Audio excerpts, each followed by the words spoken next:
Hadis Bukhari Muslim, seorang sahabat bertanya mengatakan, ya Rasulullah, ayyul amali ahabbu ilallah, amal apa kira-kira dalam ibadah yang paling Allah cintai? Kata Nabi SAW, ya, as-salatu ala waktiha, salat pada waktunya. Azan dikumandangkan teman-teman itu hanya melalui lisan muadzin, hakikatnya adalah panggilan dari Allah yang maha tinggi dan maha pemurah. Karena semua orang Afrika, mau orang Arab, mau orang bule, mau orang Melayu di Asia Tenggara sama saja, semua mengucapkan hayya 'alas shalah, hayya 'alal falah, sama, ayo salat, ayo menuju kepada kemenangan. Jadi sebenarnya Allah sedang memanggil kita. Beruntunglah orang yang langsung menjawab panggilan tersebut. Sampai kata Nabi SAW dalam hadis Bukhari Muslim yang lain, lo ya'lamun nasi ma fin nida'i was saffil awal la'atahuma walau habwah. Kalau seandainya manusia-manusia ini mengetahui apa yang Allah janjikan di azan dan saf pertama. Saf pertama tentu bagi laki-laki di sini, ya, karena perempuan lebih afdal saf yang belakang, gitu kan. Maka mereka akan mendatangi keduanya walaupun merangkak. Yang dimaksud dengan mendatangi azan di sini adalah baik jadi muadzin, itu fadilah besar. Imam kalau sholat mengimami kita, dia dapat pahala, kita juga dapat pahala semua masing-masing. Tapi imam diberikan oleh Allah bonus karena memimpin kita sholat, pahala kita semuanya. Muadzin panen pahala semuanya. Makanya kata Nabi SAW, kalau seandainya orang tahu yang dijanjikan oleh Allah di azan dan saf pertama, kalimat azan di sini adalah jadi muadzin yang pertama. Kemudian yang kedua adalah masuk dalam masalah ini menjawab langsung azan itu, menjawab dengan lisan dan gerakan tubuh, datang ke masjid sholat atau kerjakan sholat.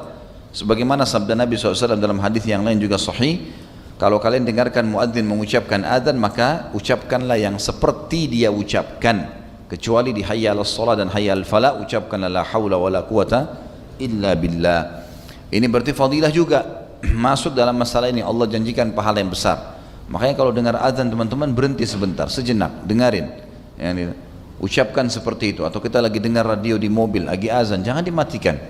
Ikuti apa yang diucapkan. Karena ini kata Nabi SAW, kalau orang manusia tahu apa yang dijanjikan di azan dan saf pertama, maka mereka akan mendatangi keduanya walaupun merangkak karena besarnya pahala. Masuk dalam masalah azan sekali lagi jadi muadzin, atau seseorang yang dengar muadzin lalu dia mengucapkan seperti yang diucapkan oleh muadzin, kecuali di hayya 'alas shalah hayya 'alal falah dia mengucapkan la haula wala quwata illa billah.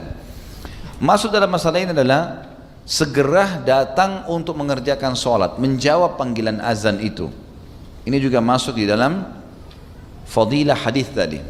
Masuk dalam kalau seandainya manusia tahu apa yang dijanjikan Allah di azan, yaitu menjawab segera, datang di awal waktu. Ada hadis yang lain, hadis mulia juga, hadis sahih, kata baginda Nabi SAW, kalau seandainya manusia mengetahui apa yang disembunyikan atau disiapkan oleh Allah di azan dan saf pertama, kemudian mereka tidak mendapatkannya kecuali mereka harus saling bersaing satu sama yang lain, maka niscaya mereka akan bersaing di situ. Sampai sebagian ulama salaf mengatakan, kalau seandainya saya masuk ke masjid, kemudian saya temukan saf pertama sudah penuh, saya siap untuk membayar seluruh harta yang saya miliki di dunia ini kepada salah seorang di saf pertama untuk dia ambil dan dia memberikan kepada saya kesempatan sholat di saf pertama. Di sholat itu saja mereka siap membayar dengan seluruh hartanya karena mahalnya. Sayangnya di Indonesia kadang-kadang kita malah dorong-dorongan, persilahkan, safnya kosong, silakan pak, dia tetap di belakang. Kenapa silakan? Masuk dulu di saf pertama, kalau masih ada kosong persilakan orang lain masuk. Jangan biarkan orang dapat fadilah besar, kita dapat sedikit. Kita kasih orang ikan paus, kita dapat ikan teri. Harus paham masalah itu. Kalau kita sudah masuk di saf pertama, ada kosong, panggil orang lain, nggak masalah. Gitu kan? Ini masuk dalam bahasan fadilah tentang sholat di awal waktu, gitu kan? Juga ada hadis Nabi SAW yang sahih yang berbunyi, kata Nabi SAW, kalau seandainya siapapun yang tidak ketinggalan takbiratul ihram pertama imam, maksudnya adalah jamaah pertama sholat.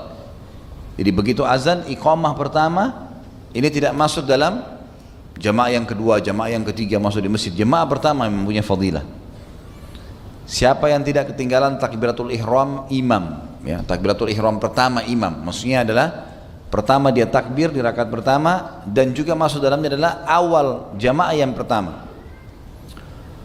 Maka dia akan selama 40 hari, maka dia akan diselamatkan dari sifat kemunafikan. Selamanya, tidak akan pernah jadi munafik orang itu. Dengan syarat dia mengerjakan 40 hari, 5 waktu sholat, subuh, duhur, asar, maghrib, isya, terus dijadwalin selama 40 hari. Dia beribadah kepada Allah tidak ketinggalan takbiratul ihram pertama, dan ini dijamin tidak akan pernah dusta seumur hidup, tidak akan pernah berkhianat, tidak akan pernah ingkari janji. Sifat-sifat munafik semua hilang dari dia. Sampai pernah ada seorang syekh di Saudi, seseorang melamar anak perempuannya, dan dia lihat laki-laki ini kayaknya tidak terlalu menjaga sholat. Dia tidak mau nolak, maka dia ingin berdakwah, dan dia mengatakan pada laki-laki itu, saya akan terima lamaranmu tapi dengan syarat. Kebetulan dia punya masjid, syekh ini dia jadi imam situ, dan dia 5 waktu sholat di situ. Dia bilang, saya ingin lihat kamu selama 40 hari ini kamu hadir di sini, di saf pertama di belakang saya. Itu saja syaratnya. Kalau kau dilakukan, saya akan terima lamaranmu. Anak laki-laki ini cerita, dia bilang, awalnya saya datang sholat karena calon mertua saya datang karena dia. Tapi subhanallah, dia bilang, setelah 40 hari saya kerjakan dan diterima lamaran saya, semenjak itu saya nggak enak rasanya kalau nggak sholat di masjid. Sudah terikat, seperti Allah sudah buat itu rangkaian untuk melatih diri, terapi diri untuk terbiasa mengikat diri dengan masjid. Ya, Allah angkat sifat kemunafikannya. Dan sekian banyak fadilah tentang sholat di awal waktu. Oleh karena itu teman-teman, jangan tunda. Jangan tunda. Berapa menit sih? Gitu kan.